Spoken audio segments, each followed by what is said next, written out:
Good, good. So I'm going to introduce the speaker, and we'll get rocking and rolling because I think this is going to be pretty awesome.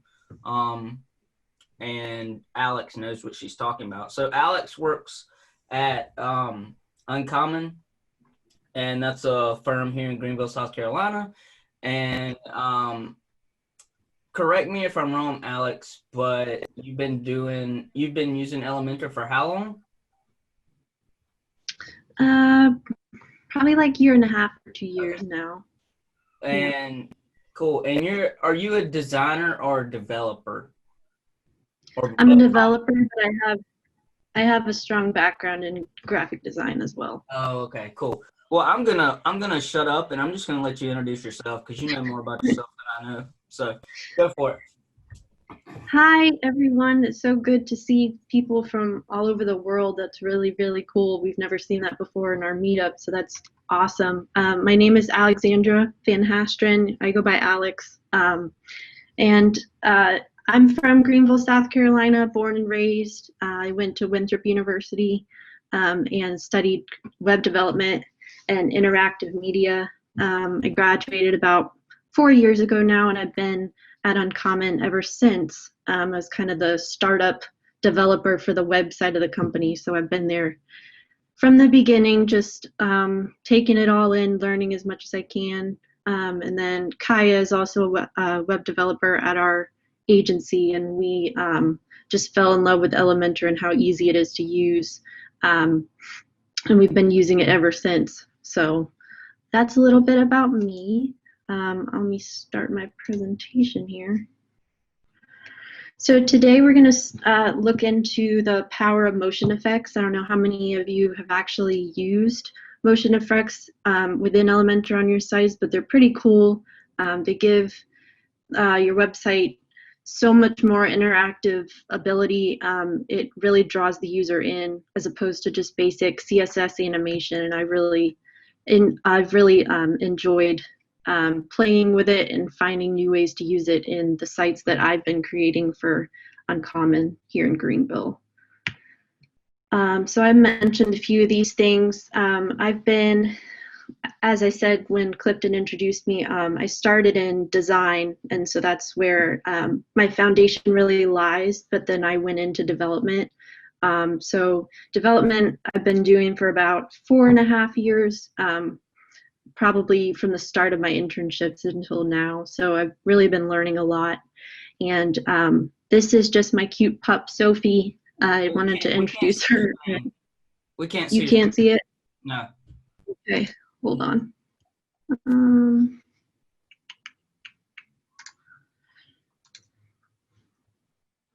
Let's see.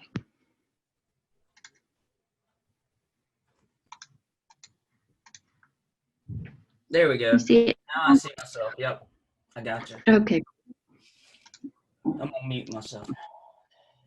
All right. So this is just kind of what I just explained, but I just wanted to show you my dog. She's super cute. So we'll get right into it. Let's see. So motion effects really offers a lot. It offers a vertical and horizontal scroll to different elements, the ability to incorporate transparency, blur, rotation, anything that you can really think of it can do. And I've dropped a link in here that I'll share afterwards that kind of goes more into depth about what it can do. But for today, I'm actually going to do a live demonstration of kind of what I've learned so far with motion effects. So we will jump right in. I've also put some other demos and sites that I've done, and I'll show those at the end as well that have incorporated some of these things. So this is kind of what we're going to be working on today. Show it pretty slow so you guys can see. So you'll see that there's a bird coming in the background, which was done with motion effects, and then the mountains are moving from left to right. And then some of the words are falling behind the mountains. And then at the end, you'll see that the transparency comes in and shows you a little more information underneath it. So this is kind of what I came up with for today. And we'll get right into it. So what you're going to want to do, and when you start any of these kinds of things with kind of a big hero image, is to just create a section. And in that section, you'll just add in this case, it's going to be the furthest background image, so just this kind of gradient background. So I'm going to put that in there. And I'm going to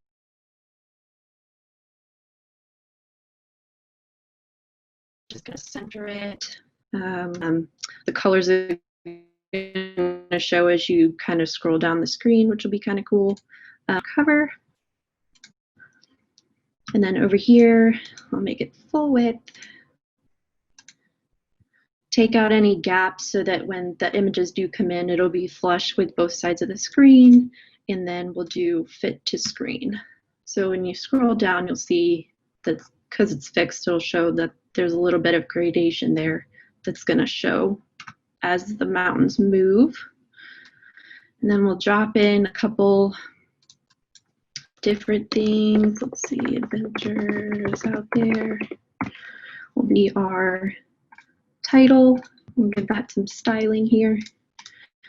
And if anyone's lost, please tell me. I can slow down as much as you need me to. And then we'll make that 5. And bold that a little bit. And then we'll go into advanced and go to positioning and make this fixed so that it'll move along with everything else on the page. And then we're going to copy that and make another heading.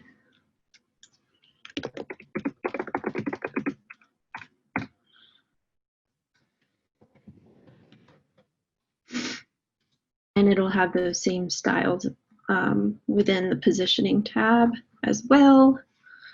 And then what I like to do is I like to bring open this navigator. So if you right click, you'll be able to see everything that's going on the page.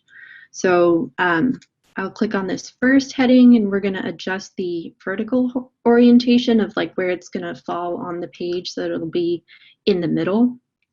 So we're going to set that to about 32, I think is good. And we'll make this a little smaller.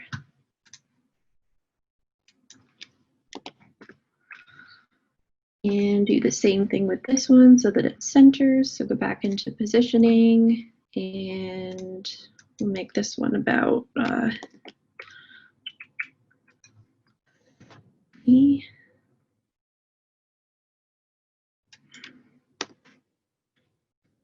of these you just have to play with to figure out like how far down you need to go. So it's a lot of experimentation. And then once that's done, you can start adding in your images. So you'll just drop the images right below where the text is. And you'll want to make sure that the images aren't fixed so that they're not going to be scrolling all the way down as much as the text will be. So they'll stay kind of stationary within themselves. And we'll go to positioning again and go to absolute. And then in this case, each mountain is a different object or image. So that's how I decided to do it this way. We'll make sure that's full width. And then we'll duplicate that layer and bring in the one a little bit closer.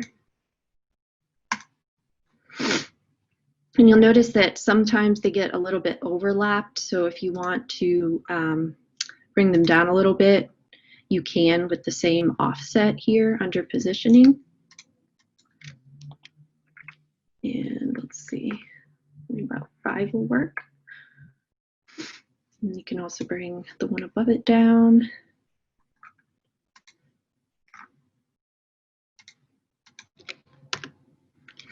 Hey, Alex, why are you using view width and not view height? You can really use either one. I have used view height. There's really not a huge difference in them that I've found. So for this example, you can really use either one, but I'm not really sure like what the technical difference is between the two. I don't know if anyone else knows that, but. Okay. But anyway, and then we'll duplicate that layer again, and we'll add in the bottom here. So this is what you'll see for now. So you'll see that that text is going to be falling beneath all of the mountains. So now what you need to do is go in and change the Z index. So what we're going to do is start with 2 on the back, wherever you want to start, doesn't need to be 2. And then 3 as you get closer. And then 4. And then you'll do the same thing with the text. So in this case, I wanted the furthest text away from me to be 2 so that it would fall behind the second mountain. And then the next heading, I wanted to go in front of the second one. So we put that at 3. Oh.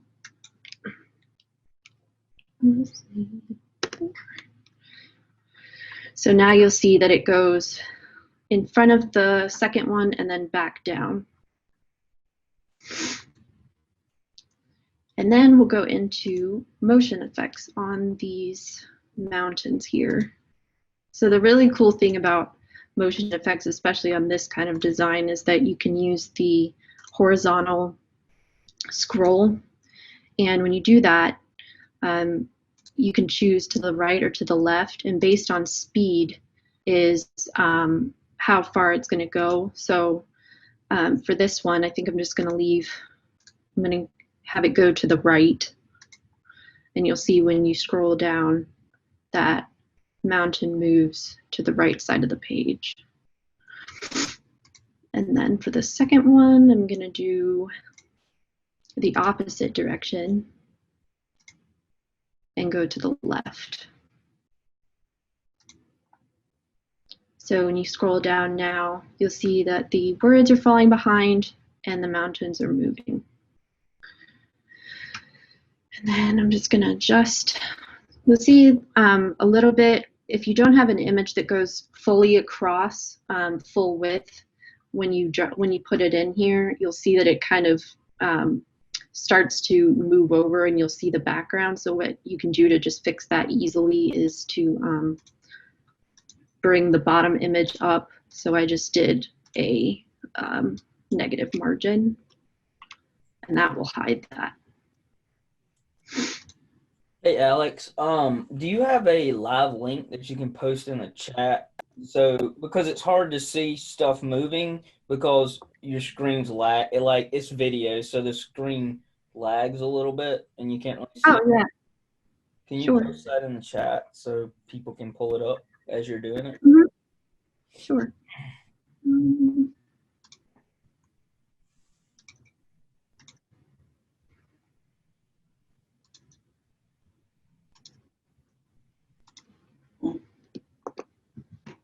Cool. You guys see that? Yep. Okay. Yeah, so that's what we're going for. Sorry, I should have put that in earlier. Do you have the one that you're working on so we can see that one too? It is the same one. Oh, is it the same one? Okay. Yeah. It's very similar, yeah. Okay. All right. And then once all of that is done, you're going to want to add, in this case, I just added another section and gave it a color. Let's see, I'm going to pull that color I was using.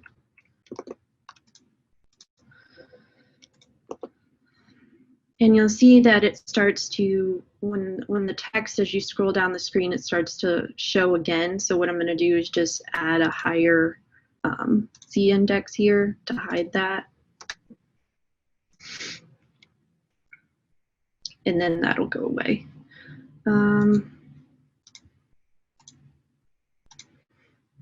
So here we're going to give this a little bit of padding because we're going to add some text below. And I like to add intersections within columns just to give it a little bit more padding in between, but you can do it any way that you'd like to do. And here we'll show you how transparency works. So we'll drag in another heading element. Make this like a pink color.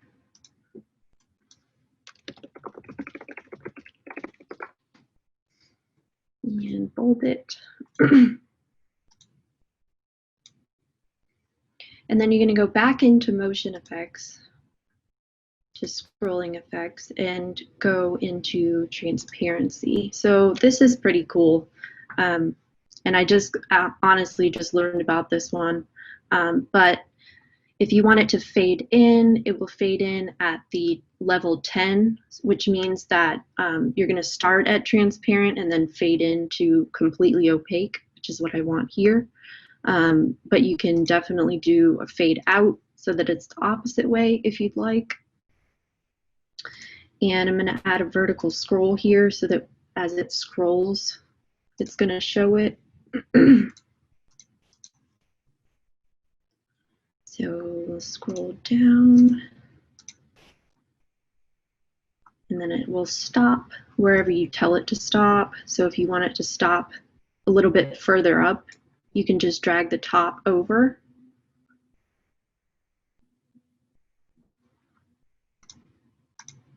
And it will show it as you're scrolling down, and then it will stop at that one unique position. And then all I did underneath this was add another intersection, and I brought in some icon boxes.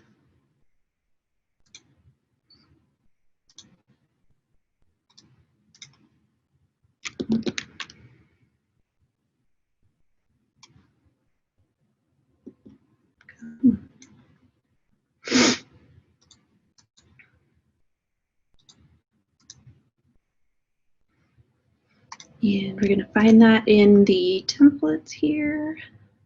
And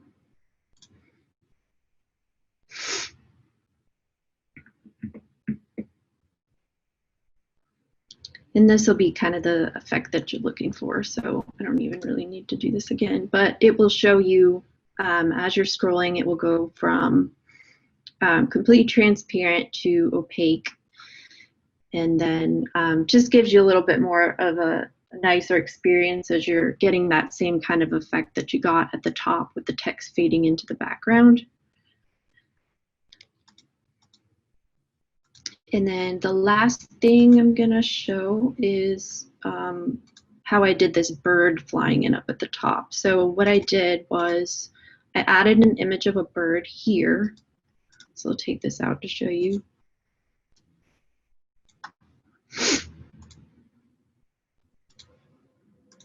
Added him in there, made him about 17, or no, let's do 10. Gave him that same fixed positioning so that he would go with you across the screen. And then gave him some motion effects, just as I did with the other ones. In this case, we're going to do horizontal scroll.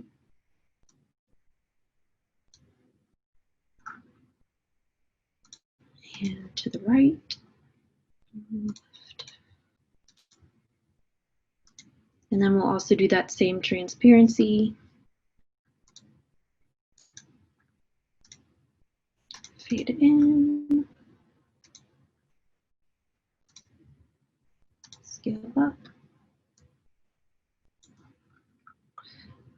So it's a little bit different than the demo, but it's the same concept.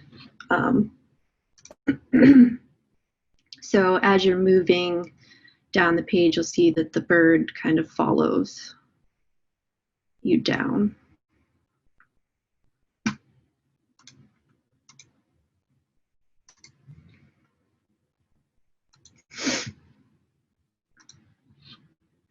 Does anyone have any questions? What are the challenges of making this responsive? It is a little bit of a pain. It does work though. The motion effects will work on any screen size. So it just takes a little bit of getting used to. I didn't do that for this particular presentation, but I have done it in the past, and it's sometimes I feel like it's necessary on mobile. Sometimes I feel like it's not. So it just depends on like how it looks, I guess, and the kind of elements that you're using. Okay, thanks. I've got a question, and this might be asking too much, but is there any way we could get, could you export this as a template so we could kind of like deconstruct it? And because I'm pretty sure I'm gonna mess it up the first couple of tries. Sure, yeah, I can do that. Okay, that'd be awesome. Yeah, I'll do that after the meeting, and I'll Yeah, just give you guys a link to it. export it and then just throw it. Yeah, you just said it. Yeah. Well, my question. So I have a question, and mine is, when you're using these motion effects and stuff like that, do you always make your items fixed? Like, what's the difference in keeping it normal opposed to making it fixed or absolute? In this equation, it was easier to do it just because there were so many elements happening like all at once. But I have used just the regular, positioning without the fixed elements, and it's worked just as fine. I have, let's see, I have an example here. Can you guys still see my screen? Yeah. Yeah. Okay. This is what I did for a client's website. So this little leaf kind of falls as you scroll, so it'll fall behind and then pick up and fall again on the left. So that was a pretty neat little kind of an intricate thing that I could do to make them stand out a little bit more rather than just, the plain CSS animations. And then I also did something cool on the bottom here that made it look like it was just kind of falling in the wind. So they're pretty neat to like just get in, jump in and figure out, because it is a little bit intimidating if you don't know what you're doing at first. So I can definitely put something like this into a template as well, if that would help you guys figure out like how rotation works and how transparency works and that kind of thing. Yeah, I think that would be cool if you. I think that would be cool if you could. Hey, Alex. Okay. Yeah. One thing that I'm always confused about is the viewport percentages. If you set like 20% from the bottom and 20% from the top, does that mean it becomes active after you go down 20% on the page? Right. Yep. Okay. Yeah, so it's within the viewport. So if you started at, say you were like 20% at the top, so as soon as it hits that barrier, it will start. And then once it goes to like say 65%, it'll end. So that's like with the transparency, if you wanted it to come in and stop at a particular time to make it completely opaque so that someone could read it, that's how that would work. Okay. I think that helps. Alex, have you done any motion effects with Lottie files? I haven't yet, but that seems like it'd be very cool. Have you done anything with that? No, I haven't. Not yet. Our clients tend to be like they want to push the boundaries a little bit, but then they're a little scared by it just because we work with credit unions. So I haven't really had the opportunity to do something that extravagant yet, but I hope to in the future. It might be a good topic for a future beat up is using Lottie, because with now that's gone native, they've got some pretty cool stuff on there, like where it animates as you scroll, which is really awesome. That was that is cool. hard to find before, even with add-ons. Yeah. Mm-hmm. Yeah, I could definitely see clients being put off by it. Yeah, I started this meetup because I just love helping people. But